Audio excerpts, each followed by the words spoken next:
Hello dear students, welcome to science class.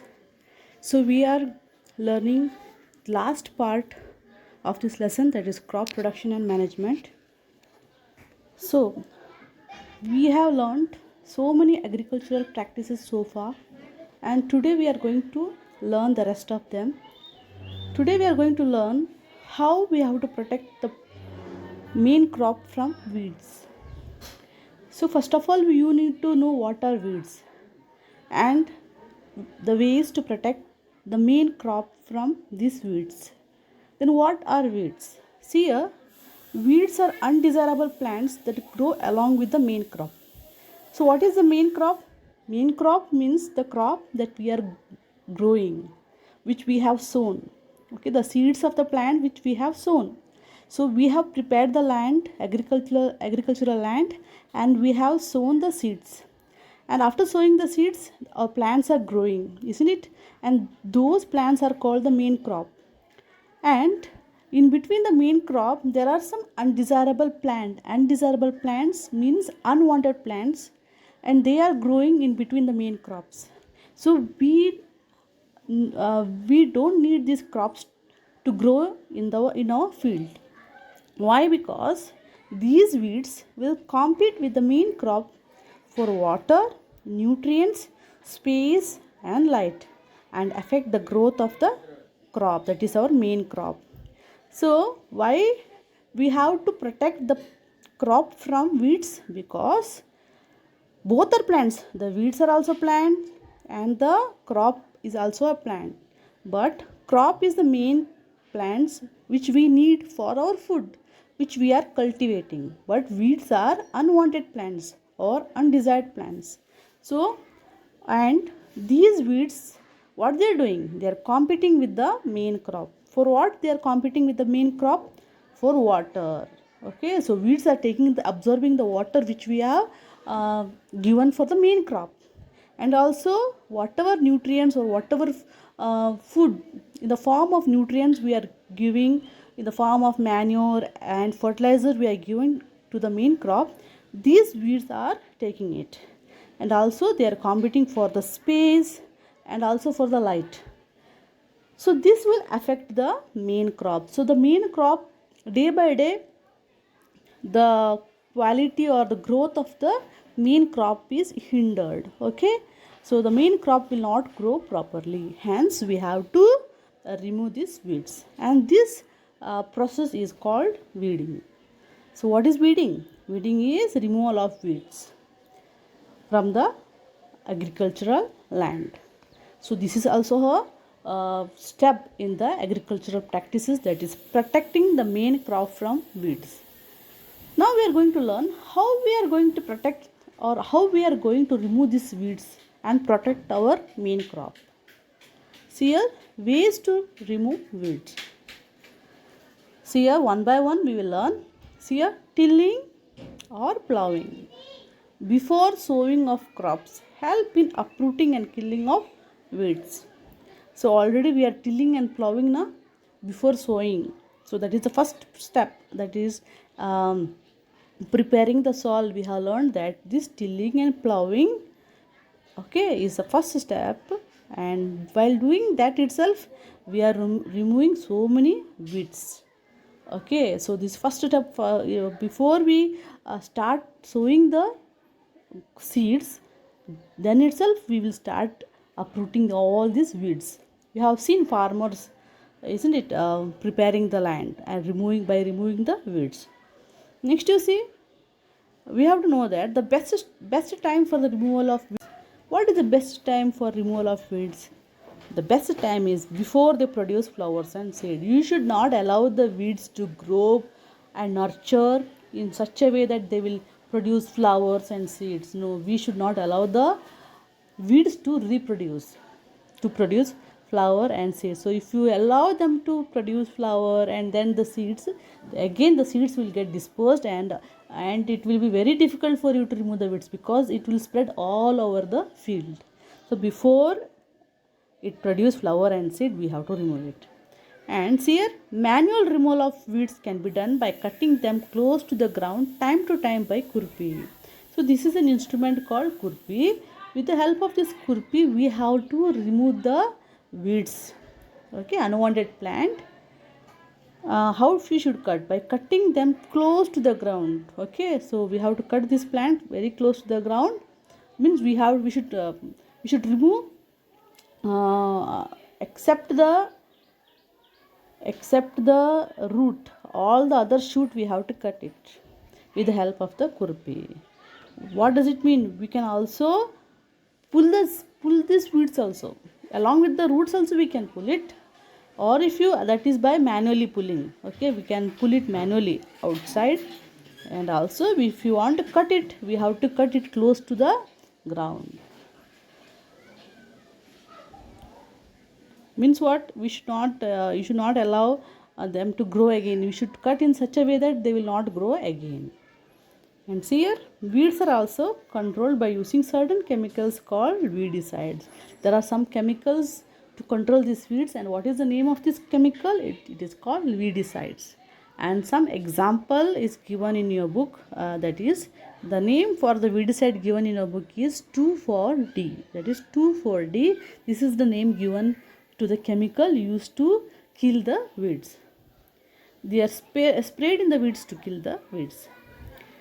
Spraying of weedicides affect the health of farmers also. So weedicides is a chemical, now it is used to kill the plants, and also even the farmer or the person who is spraying this weedicide should be very much take very much precaution precaution about its health, so that he should not inhale it inside his body.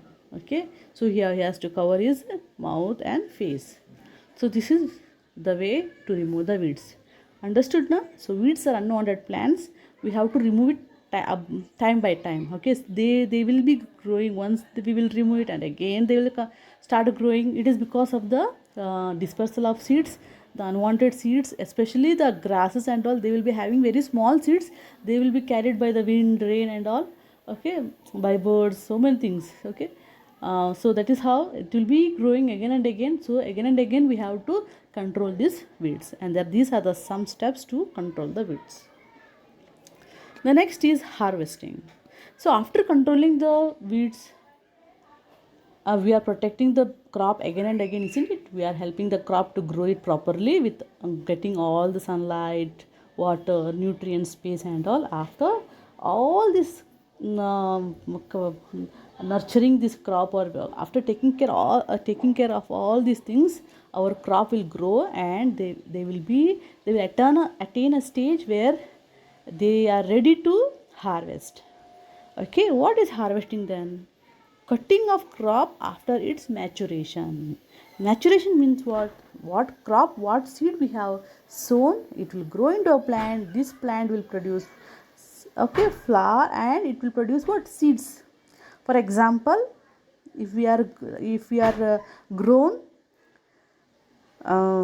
rice or wheat or jawar, we have to get those seeds, wheat seeds, jawar seeds, all those things. Okay, so when it is ready, then we have to harvest. If you are grown cotton plant, we should wait till the cotton balls are ready. So see here, or by a machine called harvester. So see here, after the crop gets matured, we have to harvest it. So for the harvesting, we have so many tools, and one such tool which is manually done by man is by a tool called sickle. So this is sickle. This is used to cut the crop manually. Okay, so then there are so many machines. For example, this is a highly advanced tool, where, see here, you can see there this machine does all the work. This is called combine harvester. Combine harvester does the work of, see here, you can see this is the process called threshing. So you have learned this in 6th standard, I hope. See, the crop is harvested. Can you see the crop, how this crop is cut from the base? Okay, the crop is cut in such a way that after this stalk is dried, this is beaten on a hard surface. So you can see the people how they are beating it on hard surface, and after beating this, and this process is called threshing. This process is called threshing. After beating it, you will get the grains, and these grains are winnowed. Winnowed means what? This process is called winnowing, and these grains are made to fall from the top. So when it is made to fall from the top, due to the uh, flow of the wind, okay, all the lighter particles will be carried away, and only the heavier grains will be on the floor. Okay, so the lighter impurities like the small or dry husk, all this will be carried by the wind, and only you can get the grains. So what are the impurities? See, can you see when the this bunch of crop, harvested crop, when they beat it, the not only the grains are separated down, along with the grains you can see some of the parts of the plant parts, okay, dry plant parts are also mixed with this grain. In order to separate all the lighter impurities, this winnowing process is done. The winnowing process is a process in which the grains are made to fall from the top. With the help of the wind, all the lighter impurities are thrown away, and only the heavier grains are fallen at the base. So all this uh, process called threshing, winnowing, and this is all done by a single machine, and that is called combine harvester. So in the combine harvester, you can see with the help of this cutting tool, the crops are harvested, and only the grains will enter inside, and after that, with through this part to this opening, you can get only the grains. So in this machine will operate in such a way that harvesting, threshing, winnowing, everything is done by this machine, and this is called combine harvester. So you can see it, okay. See here, grains are separated from chaff by a process called threshing. I told what is threshing. So separation of grains from the chaff. Chaff means the bunch of crop which we have harvested.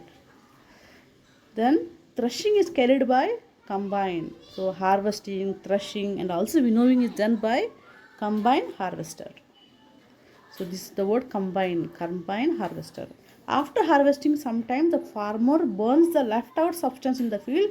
It causes air pollution. So this is also very important to know that after harvesting, you know that we harvesting means is not pulling the crop from the ground, including the root. No, it is only the cutting of the crop near the base. The some part of the plant along with the root will be on the ground itself, okay. So that some farmers, what they will do, they will burn it, and if you burn it, it will it causes air pollution. Instead of that, sometime if you leave it, sometimes what will happen, the left out plants along with the roots, they will mix with the soil, and they will form the manure or fertilizer. So even if you don't burn it, it is not a problem, okay. So it again it becomes a fertilizer or manure for the plant itself. So this all we have seen. So now the next portion is storing of grains. So after threshing, grains are dried in sun and then packed. So storing of grains is very important because we have taken such a lot of effort, isn't it? So there are so many agricultural practices, and it takes so much of time. Okay, it is not a process of 1 month or 2 months. It will take so much of time, and after all this effort, it is a very important step, that is how to store the grains. So we have got the grains, okay. So grains are dried in sun and then packed. Why the grains are dried in sun? Because we have to remove all the moisture content, all the water content which are there in the grains. So we have to dry it under the sun. So if we don't take out the moisture from the seeds, what will happen? There is a chance of microbial attack. Okay. So if moisture is there, there will be chance of a microbial attack, and in order to prevent that, we have to dry the grains in the sun. Then we have to pack it. Then packing in the sense, we have to store it. Farmers store food grains in jute bags or metallic bins. So whatever metallic bins, okay, or jute bags you have seen, some farmers storing the grains in a jute bags and all, big jute bags they will be storing, or in a bin also you can store. Large scale storage is done in silos and granaries or stored in godowns. So see here, large scale storage means what? For example, especially the government will store the grains. Okay, why they store the grains means for the further use. For example, if there is any flood or famine, okay, so what will happen? There is no, okay, there is no food for the people. So in order to provide the food for the people, so every year the government will store the food. So whatever we are growing, we will not finish it in a year.